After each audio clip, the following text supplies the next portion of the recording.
வணக்கம் மக்களே, welcome to universe voice Tamil. தினம் ஒரு அறநெறிச்சாரம். இன்று முனைப்பாடியார் பாடிய அறநெறிச்சாரம் எனும் நீதி நூலிலிருந்து ஒரு பாடல். அறமே சிறந்த துணை. பாடல்: ஈட்டிய ஒன்பொருளும் இல் ஒளியும் சுற்றத்தார் காட்டுவாய் நேரே கழுழ்ந்தொழிவர் மூட்டும் எரியின் உடம்பொழியும் ஈர்க்குன்ற நாட தெரியின் அறமே துணை. இந்த பாடலின் பொருள்: குளிர்ந்த மலைநாட்டின் மன்னனே, ஒருவன் வருந்திச் சேர்த்த சிறந்த செல்வமும் வீட்டிலேயே தங்கிவிடும். உறவினர் சுடுகாடு வரை வந்து அழுது பின்பு திரும்பி விடுவர். அந்த சுடுகாட்டில் உண்டாக்கப்படும் தீயினால் உடலானது அழிந்துவிடும்.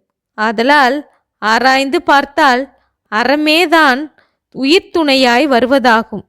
எனவே அறமே சிறந்த துணை என்பதால் அறம் செய்க.